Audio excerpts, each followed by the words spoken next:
നമസ്കാരം. മലയാളി വാർത്തയിലേക്ക് സ്വാഗതം. ഇറാനിൽ അമേരിക്ക ആക്രമണം തുടങ്ങി. ഇറാന്റെ അതീവ സുപ്രധാനമായ പാർച്ചിൽ സൈനിക കേന്ദ്രത്തിലുണ്ടായ ദുരൂഹ സ്ഫോടനത്തെ തുടർന്ന് പശ്ചിമേഷ്യയിൽ വീണ്ടും യുദ്ധമുനയിൽ. ആണവായുധ പരീക്ഷണങ്ങൾ നടക്കുന്നുണ്ട് എന്ന പാശ്ചാത്യ രാജ്യങ്ങൾ സംശയിക്കുന്ന പാർച്ചിലിലെ സ്ഫോടനത്തിന് പിന്നാലെ വൻ സന്നാഹങ്ങളുമായി അമേരിക്കൻ നാവികസേന മേഖലയിൽ തമ്പടിച്ചത് സംഘർഷ സാധ്യത വർദ്ധിപ്പിച്ചു. ചൊവ്വാഴ്ചയാണ് പാർച്ചിൽ സൈനിക കോംപ്ലക്സിനുള്ളിൽ സ്ഫോടനം നടന്നതായി റിപ്പോർട്ടുകൾ പുറത്തുവന്നത്. ഇറാൻ അധികൃതർ ഇക്കാര്യം ഔദ്യോഗികമായി തന്നെ സ്ഥിരീകരിച്ചിട്ടില്ലെങ്കിലും ഉപഗ്രഹ ചിത്രങ്ങൾ സ്ഫോടനം നടന്നതായി സൂചിപ്പിക്കുന്നുണ്ട്. കഴിഞ്ഞ വർഷം ഇസ്രായേൽ വ്യോമാക്രമണം നടത്തിയെന്ന് കരുതപ്പെടുന്ന ഈ കേന്ദ്രത്തിലെ പുതിയ സംഭവം അട്ടിമറിയാണോ അതോ അപകടമാണോ എന്നത് വ്യക്തമല്ല. ഈ സംഭവമാണ് അമേരിക്കൻ ആക്രമണം ഇറാനിൽ തുടങ്ങിയോ എന്ന സംശയം ശക്തമാക്കുന്നത്. ഇറാനിലെ ആഭ്യന്തര പ്രക്ഷോഭങ്ങളെ അടിച്ചമർത്തുന്നതിൽ ഇസ്ലാമിക് ഭരണകൂടം സ്വീകരിക്കുന്ന കടുത്ത നടപടികൾ തുടരുന്നതിനിടയിൽ അമേരിക്കൻ നാവികസേനയുടെ US അബ്രഹാം ലിങ്കൺ വിമാനവാഹിനി കപ്പലും പടക്കപ്പലുകളും മിഡിൽ ഈസ്റ്റിൽ എത്തിയിരുന്നു. ഡിസംബർ മുതൽ ഇറാനിൽ തുടരുന്ന പ്രതിഷേധങ്ങളെ അടിച്ചമർത്താൻ സൈന്യം നടത്തുന്ന ക്രൂരതകൾക്കെതിരെ US പ്രസിഡന്റ് ട്രംപ് ശക്തമായ മുന്നറിയിപ്പ് നൽകിയിരുന്നു. ഇതിന് പിന്നാലെയാണ് മേഖലയിൽ സൈനിക സാന്നിധ്യം വർദ്ധിപ്പിക്കാൻ പെന്റഗൺ തീരുമാനിച്ചത്. അബ്രഹാം ലിങ്കൺ CVN-72 എന്ന കൂറ്റൻ വിമാനവാഹിനി കപ്പലിനൊപ്പം 3 അത്യാധുനിക ഗൈഡഡ് മിസൈൽ ഡിസ്ട്രോയറുകളുടെ മേഖലയിലെത്തിയിട്ടും ഉണ്ട്. US Frank Peterson junior, USS Spruance, അതുപോലെ തന്നെ USS മൈക്കൽ മർഫി എന്നിവയാണ് അകമ്പടി സേവിക്കുന്ന കപ്പലുകൾ. മേഖലയുടെ സുരക്ഷയും സ്ഥിരതയും ഉറപ്പാക്കാനാണ് ഈ വിന്യാസമെന്ന് US സെൻട്രൽ കമാൻഡ് അറിയിച്ചിട്ടുണ്ട്. ഒക്ടോബറിന് ശേഷം ഇതാദ്യമായാണ് ഒരു US വിമാനവാഹിനി കപ്പൽ മിഡിൽ ഈസ്റ്റ് മേഖലയിലേക്ക് എത്തുന്നത്.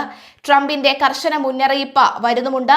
ഇറാനിലെ പ്രക്ഷോഭകരെ കൂട്ടക്കൊല ചെയ്യുന്നതും തടവിലാക്കപ്പെട്ടവരെ കൂട്ടമായി വധശിക്ഷയ്ക്ക് വിധേയമാക്കുന്നതും തടയണമെന്നാണ് ട്രംപിന്റെ പ്രധാന ആവശ്യം വന്നാൽ ഉപയോഗിക്കാൻ ഒരു വൻ നാവികപ്പട ആ ദിശയിലേക്ക് നീങ്ങിയിട്ടുണ്ട് എന്ന് ട്രംപ് മാധ്യമങ്ങളോട് പറഞ്ഞു.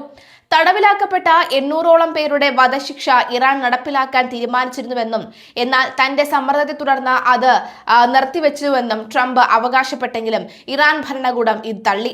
പ്രതിഷേധത്തിനിടെ ഇതുവരെ 6000ഓളം പേർ കൊല്ലപ്പെട്ടതായും 41,800-ലധികം പേർ തടവിലായെന്നുമാണ് മനുഷ്യാവകാശ പ്രവർത്തകർ നൽകുന്ന കണക്ക്.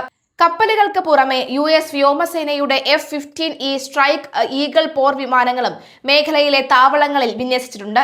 ഏതെങ്കിലും തരത്തിലുള്ള ആക്രമണം അമേരിക്കയുടെ ഭാഗത്തു നിന്നുണ്ടായാൽ ശക്തമായി തിരിച്ചടിക്കുമെന്ന് ഇറാൻ മുന്നറിയിപ്പ് നൽകി. കഴിഞ്ഞ വർഷം ഇറാനിലെ ആണവ കേന്ദ്രങ്ങൾക്ക് നേരെയുണ്ടായ ആക്രമണങ്ങൾക്ക് മറുപടിയായി ഖത്തറിലെ അൽ ഉദൈദ വ്യോമതാവളത്തിന് നേരെ ഇറാൻ മിസൈൽ ആക്രമണം നടത്തിയിരുന്നു. നിലവിൽ സാഹചര്യം മിഡിൽ ഈസ്റ്റിൽ മറ്റൊരു വലിയ യുദ്ധത്തിലേക്ക് വഴിമാറുമോ എന്ന ആശങ്കയിലാണ് ലോകം. ചർച്ചകൾക്കുള്ള വാതിൽ തുറന്നിട്ടിരിക്കുകയാണെന്നും എന്നാൽ നിബന്ധനകൾ അംഗീകരിച്ചാൽ മാത്രമേ സമാധാന ചർച്ചകൾക്ക് സാധ്യതയുള്ളൂ എന്നും അമേരിക്കൻ ഉദ്യോഗസ്ഥർ വ്യക്തമാക്കി.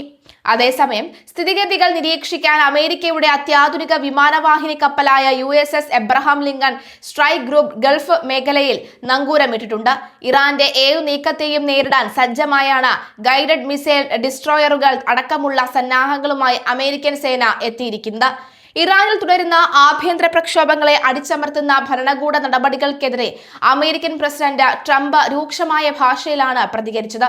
പ്രതിഷേധക്കാരെ കൊന്നൊടുക്കുന്നത് തുടർന്നാൽ സൈനിക നടപടി ഉൾപ്പെടെയുള്ള പ്രത്യാഘാതങ്ങൾ നേരിടേണ്ടി വരുമെന്ന് ട്രംപ് മുന്നറിയിപ്പ് നൽകി.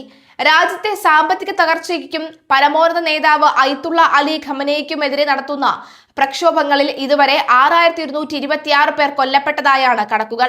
ഇതിൽ 5777 പ്രതിഷേധക്കാരും 86 കുട്ടികളും ഉൾപ്പെടുന്നു.